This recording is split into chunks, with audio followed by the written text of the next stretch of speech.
வணக்கம் கால்நடை தோழர்களே, உங்கள் நண்பன் ஏகே இன்று ஒரு விழிப்புணர்வு தொகுப்போடு வந்திருக்கிறேன். கால்நடைகளுக்கு குடல் புழு நீக்கம் தேவையா என்ற தலைப்பினை உங்களுக்காக எடுத்திருக்கிறேன். இந்த கால்நடைகளுக்கு அக ஒட்டுண்ணிகள், புற ஒட்டுண்ணிகள் என்ற இரு வகை உண்டு. எல்லாருக்கும் தெரிந்ததுதான். இந்த புற ஒட்டுண்ணி என்பது பேன், உண்ணி, செல்லிப்பூச்சி மற்றும் உண்ணிகள்.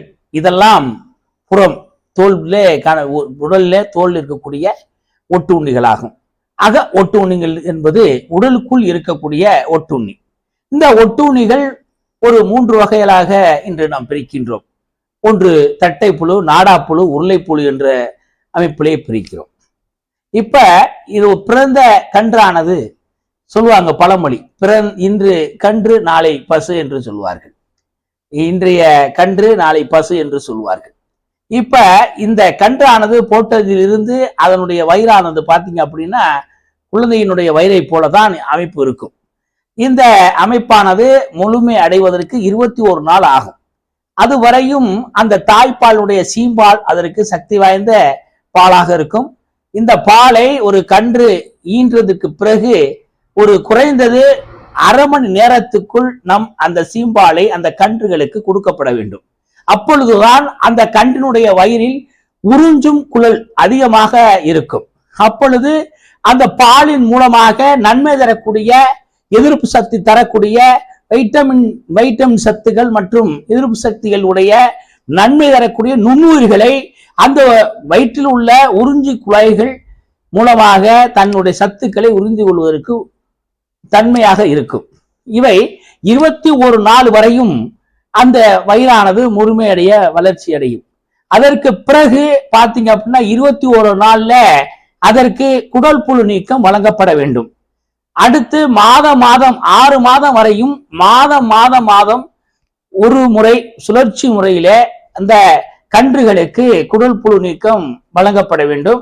இந்த கன்றினுடைய சாணத்தை எடுத்து சென்று அருகில் உள்ள கால்நடை மருத்துவரிடம் ஆலோசனை பெற்று சுழற்சி முறையில இந்த கால்நடைகளுக்கு, அந்த கன்றுகளுக்கு நம் குடல் புழு நீக்கம் செய்யப்பட வேண்டும். அதற்கு பிறகு 6 மாதத்திற்கு மேலே உள்ள இந்த கன்றுகளுக்கு 2 மாசத்திற்கு ஒரு முறை நம் குடல் புழு நீக்கம் செய்யப்பட வேண்டும். சுழற்சி முறையில் செய்யப்பட வேண்டும். 1 வருடத்திற்கு மேல் உள்ள கிடாரிகளுக்கு 6 மாதத்திற்கு ஒரு முறை குடல் புழு நீக்கம் சுழற்சி முறையில் நீக்கப்பட வேண்டும். ஆடுகளாக இருந்தால் 6 மாதம் வரையும் மாதத்திற்கு ஒரு முறை குடல் புழு நீக்கம் செய்யப்பட வேண்டும். இப்ப இந்த குடல் புழு எதற்காக நீக்கிறோம் அப்படின்னா, இந்த குடல் புழு வயிற்றில் நாடாப்புழு, கொத்துப்புழு எண்ணிக்கை அதிகமாக இருந்தால் சோர்வின்றி காணப்படும், அதிக கழிச்சலை ஏற்படுத்தக்கூடிய தன்மை இருக்கும். எவ்வளவு உணவை தின்றாலும் சரியான உடல் செறிவு இருக்காது, உடல் சோர்ந்து போயிருக்கும், எதிலும் நாட்டம் இருக்காது, பார்ப்பதற்கு சோம்பலாகவும் இரத்த சுவை கொண்டதாகவும் இருக்கும். இதை எளிமையாக தெரிந்து கொள்வதற்கு 2 முறைகள் இன்று நம்மளுடைய தமிழ்நாடு கால்நடை துறையின் மூலமாக அறிவித்திருக்கிறார்கள். ஒன்று சாணத்தில் இருந்து காண்பது, மற்றொன்று வண்ண அட்டையின் மூலமாக காண்பது. இந்த சாணம் என்பது அந்த மாட்டினுடைய, அந்த கிடாரியினுடைய, ஆட்டினுடைய புலிக்கையிலோ மாட்டினுடைய சாணத்தை அருகில் இருக்கக்கூடிய கால்நடை மருத்துவமனைக்கோ அல்லது பல்கலைக்கழகத்திற்கோ எடுத்து சென்று அங்கே அவர்கள் நுண்ணோக்கிகள் மூலமாக அந்த மாட்டினுடைய சாணத்தின் மூலமாக எந்த தட்டைப்புழுக்களுடைய எண்ணிக்கையினுடைய முட்டை அதிகமாக இருக்கிறதா, நாடாப்புழுடைய முட்டைகளுடைய எண்ணிக்கை அதிகமாக இருக்கிறதா, உருளைப்புழுடைய முட்டையினுடைய அதிகமாக இருக்கிறதா, அதற்கு ஏற்றார் போல அவர்கள் மருந்துகளை நமக்கு சிபாரிசு செய்து நமக்கு அளிக்கிறார்கள்.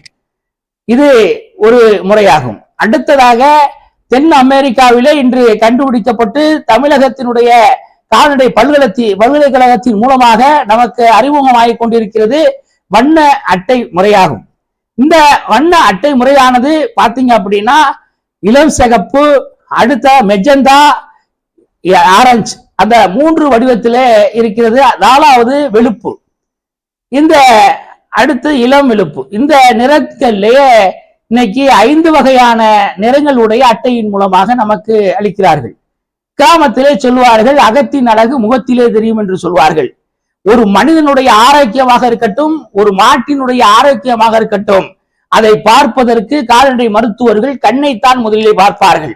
இந்த கண்ணில் அந்த வண்ண அட்டையிலே கொடுக்கக்கூடிய சிகப்பாக இருக்கணும் அல்லது வெளுப்பாக இருந்தால் அந்த மாடு ஆரோக்கியமாக இருக்குது என்பது விளக்கம். வெளுப்பாக இருந்தால் இந்த கால்நடைகளுக்கு குடல் புழு நீக்கம் செய்யப்பட வேண்டும் என்று கால்நடை மருத்துவர்கள் சொல்ல கேட்டது உண்டு. அதே போலதான் மாடுகளுக்கும். இவை பாத்தீங்க அப்படின்னா இந்த 2 முறைகளையும் இன்னைக்கு நம்ம எல்லாருமே கால்நடை வளர்ப்பவர்கள் பயன்படுத்தி கொண்டிருக்கிறோம். இப்ப இந்த சுழற்சி முறையிலே இந்த மருந்துகளை கால்நடைகளுக்கு மருத்துவர் ஆலோசனைப்படி நம்ம வழங்கணுங்க.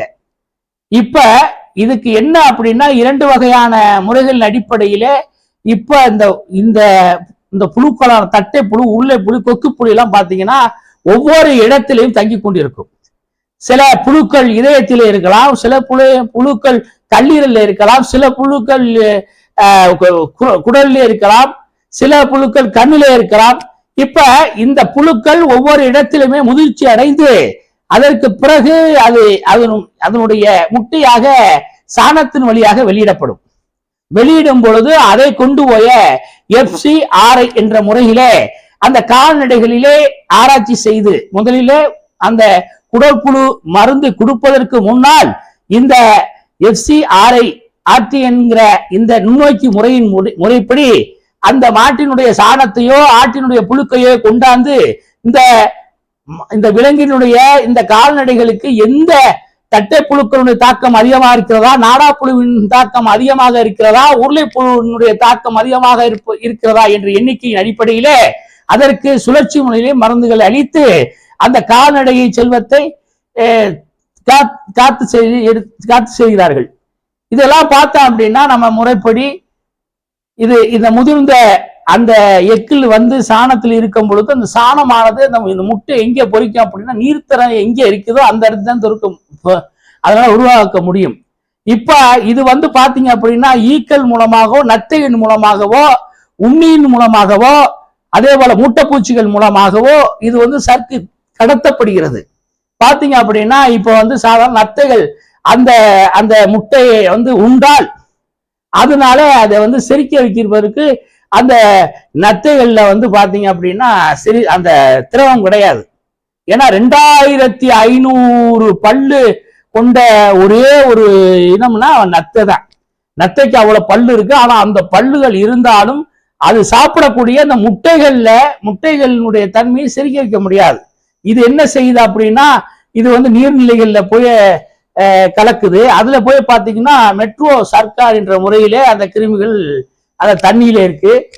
அடுத்து ஈக்கள் மூலமாக, வண்ணாத்தி பூச்சிகள் மூலமாக, பட்டாம்பூச்சிகள் மூலமாக இந்த சர்க்கார்ங்கிற முறை இந்த கிருமியானது இந்த முட்டை பொறிக்கப்பட்ட லார்வாவானது பில்தரைகளுக்கு மேய்ச்சல் நிலத்திற்கு கொண்டு செல்கிறது.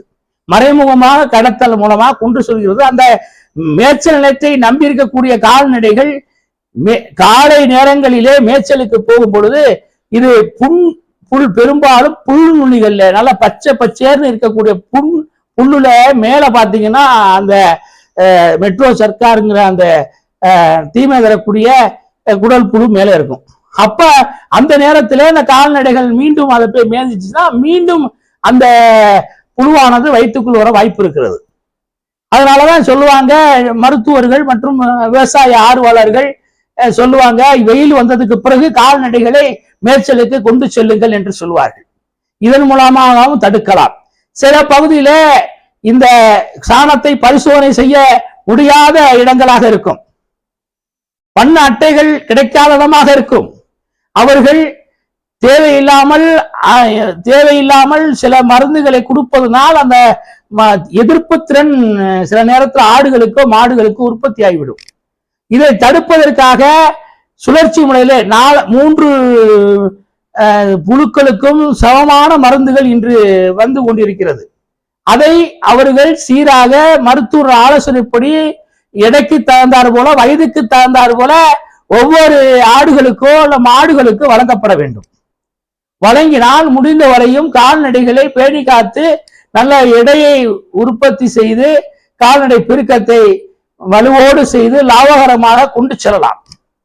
கால்நடைகளை மாற்று முறையிலே சுழற்சி முறையிலே கால்நடைகளுக்கு நம்ம குடல் புழு நீக்கம் செய்தால் அதிக கால்நடைகள் அதிக ஆரோக்கியத்துடனும் நன்மை தரக்கூடிய வளர்ச்சியை தருவதாக இன்றைய கால்நடை செல்வங்களுக்கு அனைத்திற்கும் இந்த குடல் புழு நீக்கத்தை முறையாக ஆராய்ச்சி பூர்வமாக கண்டறிந்து அதற்கு தேவையான அளவிலே இட்டு சிறு சிறப்புமாக கால்நடைகள் வளர்த்தெடுப்போம் வாருங்கள் என்று சொல்லி அடுத்து ஒரு விழிப்புணர்வு தொகுப்போடு உங்களை சந்திக்கிறேன். நன்றி, வணக்கம்.